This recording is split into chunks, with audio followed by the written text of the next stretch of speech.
Yo, what's up guys? It's Noah here. And in today's video, going to be talking through the NBA slate on Draftkings for Thursday, November the 10th. We do have a shorter slate for Thursday, 4 games today.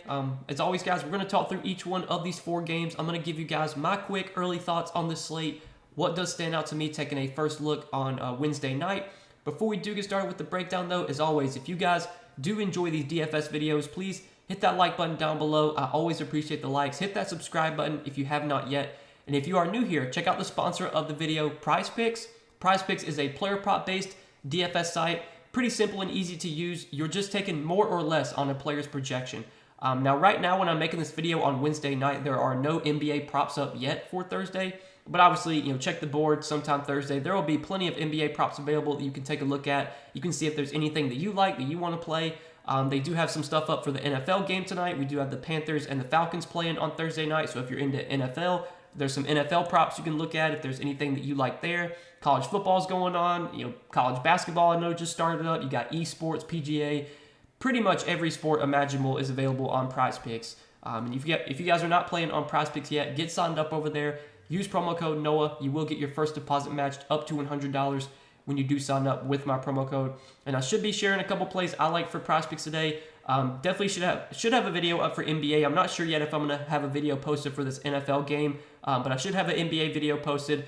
Really, really bad day for us on PrizePicks on Wednesday. It was definitely not a good day overall, but hopefully we can bounce back on Thursday. If you guys do want to know a couple plays I like for PrizePicks today, I should have a separate video up on the channel sometime on Thursday. Check that video out if you are interested. But let's talk through this Thursday slate.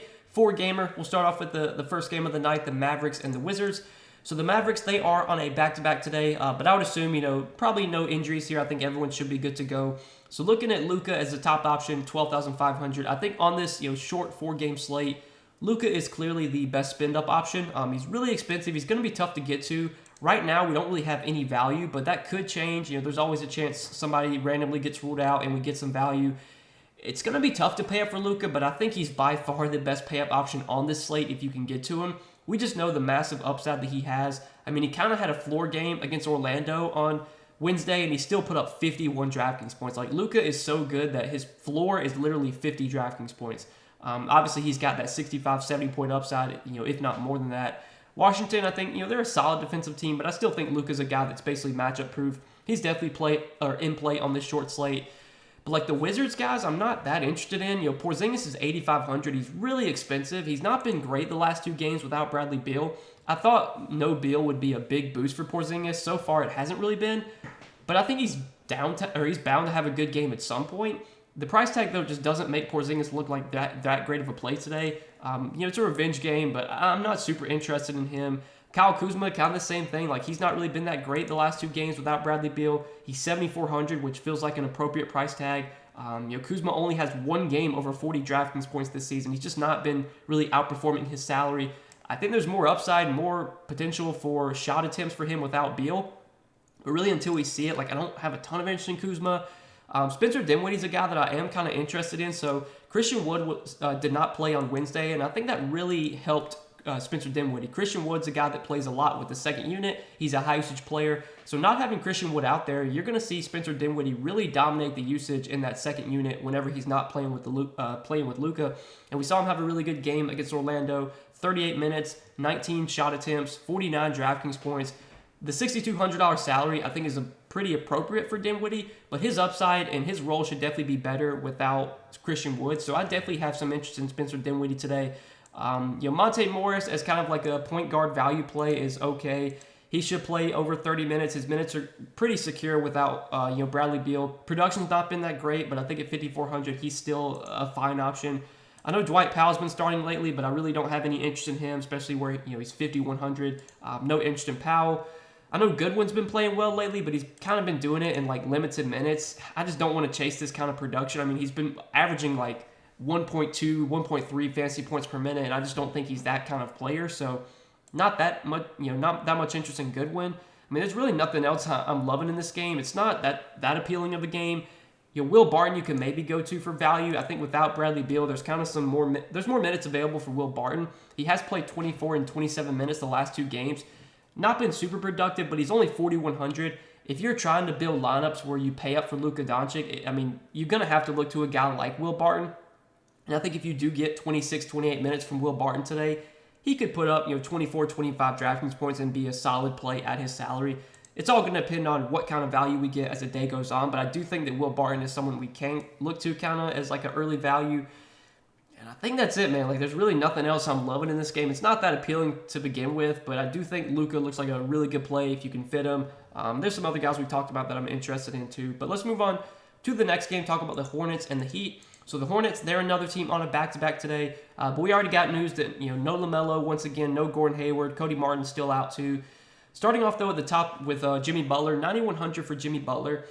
At this price tag, I'm not super interested in Jimmy Butler today. We will need to keep an eye on the status of Tyler Hero. Tyler Hero did not play in their last game. He's questionable for today. I think if Tyler Hero does not play, that will be a slight boost for Jimmy Butler.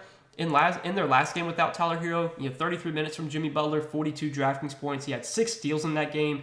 He's always a guy that can do everything when he's on the floor: score, rebound, get assists, get defensive stats. He definitely has a path to 50-plus DraftKings points, but this salary does not make him look like that great of a play. Terry Rozier is really expensive. He's been pretty popular lately, but now that he's $8,600 and it's a tough matchup against Miami, I don't really have a ton of interest in Terry Rozier. Bam Adebayo, I'm kind of interested in, and he's probably my favorite play from Miami. I think this is a really, really good matchup for Bam. Charlotte, they've just been a team that's historically gotten killed by bigs. They've never been a team that's been great defensively against big men. They've always gave up a ton of fantasy points to the center position. So this is definitely a matchup where Bam should have plenty of success. Now, at this price tag of $7,900, I don't think Bam is going to project super well at this salary. But in tournaments, I definitely like him because I think the upside is there in this matchup. Just playing centers against Charlotte has been a profitable strategy so far this season. So I definitely think Bam is in play. If Hero plays, I'm not super interested in him at $7,700. Same kind of goes for Lowry. I mean, Lowry's been playing well lately, but he's almost $7K now. I have a little bit of an interest in Lowry if Hero does not play, but if Hero plays, I probably won't be going to Lowry at this price tag. And then these Charlotte guys, I mean, really tough matchup here. Not a spot I love attacking. So like Kelly Oubre, Dennis Smith Jr., PJ Washington, I don't have a ton of interest in these guys. I will say that Mason Plumlee is only $5K, and he's been getting solid minutes. I mean, he played 32 minutes on Wednesday night. Obviously, the matchup against Bam is really tough, but they're going to need some size out there going up against Bam. And Plumlee has historically been a productive player when he does get minutes. He's a guy that will average over a fantasy point per minute. If he plays 32 minutes again, I think he's a really good play at 5K. I'm not confident he plays 32 minutes again, but I wouldn't be surprised if he does because I think this is a matchup where they will need his size. So I'm kind of interested in Mason Plumlee at 5K. Probably the one guy that stands out the most from Charlotte, but this Charlotte team is not that appealing in a really tough matchup. I think the bigs kind of are what I'm liking in this game. Bam Adebayo, Mason Plumlee, probably my 2 favorite plays from this one. And I think that's it for this game. So let's go ahead and move on to the next game, the Sixers and the Hawks. So the Hawks, they're also on a back-to-back today. We'll definitely want to monitor the injury report here because I know Trae Young has been on the injury report lately with a leg injury. He wound up playing on Wednesday. He played, don't know how many minutes he played, don't know how productive he was, but given that Trae has been on the injury report lately, that does kind of, that's something we need to monitor since this is a back-to-back, but expecting everyone to play at least just as of now. So Joel Embiid at $10,900. I don't have an issue paying up for Embiid today. His price tag, I think on this slate doesn't make him like my favorite pay-up option. I would rather get up to Luka if I could. But again, we don't really have a ton of value, so if you need the savings dropping down from Luka to Embiid, like I don't hate it. I think there's definitely more upside for Embiid right now playing without James Harden. We did see Embiid put up 55 DraftKings points in 37 minutes last game against Phoenix. Took 21 shots in that game, pretty good usage, good 10 rebounds, 5 assists. He was pretty productive overall. His production this season on a point per minute basis, it's not been great. But I think without James Harden, that does increase his upside, increase his usage, and his fantasy points per minute should be better with Harden off the floor. So I'm a little interested in Embiid, but again, I do want to try and get up to Luka over Embiid if I could. And then at their price tags of 10-4 and 10-3, neither one of Trae Young or DeJounte Murray looked that appealing today. I'd rather play Luka or Embiid if I was going to spend that much for somebody. By some chance Trae Young gets ruled out on the back-to-back, then that would definitely make me like DeJounte Murray. But for now, I'm just expecting Trae to play. The rest of this game is not that appealing. Tyrese Maxey's $8,200 now. I don't really like him at that salary. Tobias Harris, his upside I think is definitely higher without James Harden, and he's had some back-to-back good games.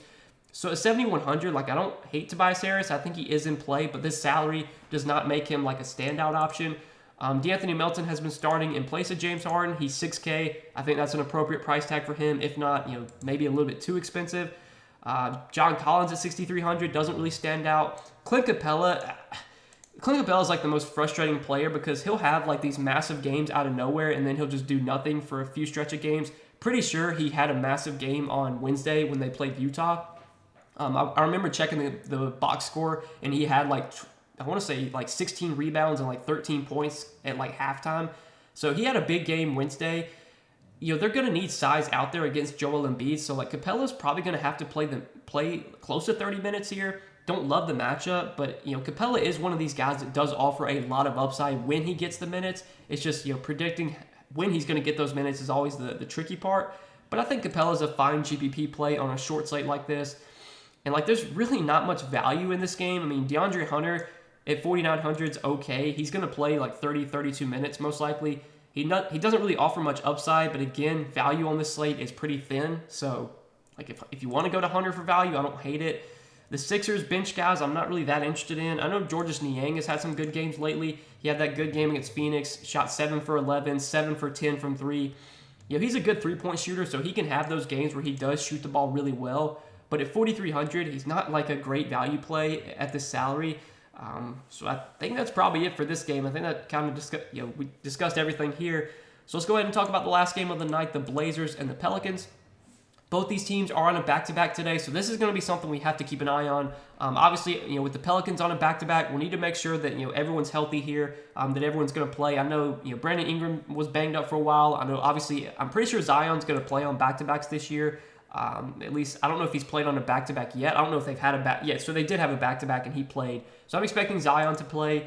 But on the Portland side, Yusuf Nurkic and Jeremy Grant both did not play on Wednesday. I'm guessing they sat out Wednesday, so they would play today. So I'm expecting Nurkic and Grant to play today. Larry Nance Jr. did not play on Wednesday, so we'll have to monitor his status. But starting off at the top with Damian Lillard, on this slate, I don't think Damian Lillard's going to be someone I really prioritize paying up for. If I was going to spend that much for a player, I would just rather get up to Luka or Embiid. Dame always offers a ton of upside, and he's a guy that can put up a huge game any night. But this is definitely a tougher spot against the Pelicans. I'm assuming Herb Jones is probably going to guard Dame here, and Herb Jones is one of the better defenders in the league.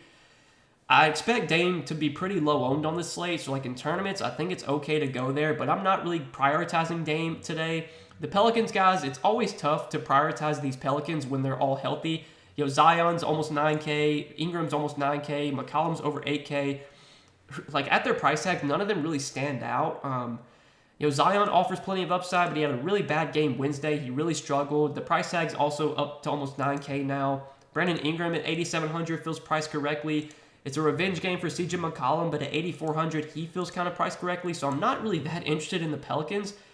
I will say that Jonas Valanciunas at 7K, I think he's kind of an interesting play if Larry Nance does not play. We did see Jonas Valanciunas get some decent minutes on Wednesday, and I think J-Val's minutes would definitely be more secure. They would be higher if Larry Nance were to be out again. So if Larry Nance does not play, I do really like, I wouldn't say really like, but I do have interest in J-Val at 7K. I think there is some upside for him at that salary. But the rest of the Portland guys, like Anthony Simons is 8,100, no interest there. Nurkic, if he plays, is 7,200. I think Nurkic is in play if he does play because we know Nurkic is a guy that offers plenty of upside. He's a really good point per minute player. But like Jeremy Grant's almost 7K. I'm not interested there. Josh Hart's almost 6,500. I mean, there's not much that really stands out in this game. If we're talking about value plays, Herb Jones should be locked into pretty big minutes. They're going to need his defense to guard Dame. You can throw him into the value pool with guys like Will Barton, DeAndre Hunter. Like these guys are not exciting value plays, but right now there's just no value on the slate.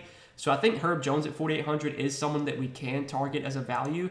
And do want to mention that Jeremy Grant obviously was out Wednesday, and we did see Justice Winslow and Drew Eubanks start. Drew Eubanks had a really big game. Obviously, if Nurkic were to sit again, Eubanks would be a really good value play, but I'm expecting Nurkic to play. And the same goes for Winslow. Winslow started on Wednesday, but I'll expect Jeremy Grant to be back, so obviously Winslow will go back to the bench. that pretty much does it for this game. I don't think there's really anything else that stands out here. It's a pretty gross 4-game slate, I'll be honest with you. There's not really much value today.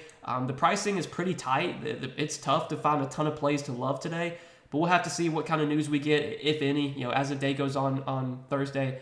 But I hope you guys enjoyed this video. As always, I appreciate you watching. If you do enjoy these DFS videos, hit that like button down below and hit that subscribe button if you have not yet. Also, check out PrizePicks, again, the sponsor of this video. You can sign up for PrizePicks and use promo code NOAH. You will get your first deposit matched up to $100 when you do sign up with my promo code. And I should have a PrizePicks video posted for today sometime on Thursday, giving out a couple NBA props I like for today. If you want to check that video out, should be up on the channel sometime Thursday. Check it out if you are interested and if you want to tail some picks that I'm playing today. But good luck as always, guys. Appreciate you watching the video. Appreciate your support. Hope you guys enjoyed. We will see you in the next one. Peace.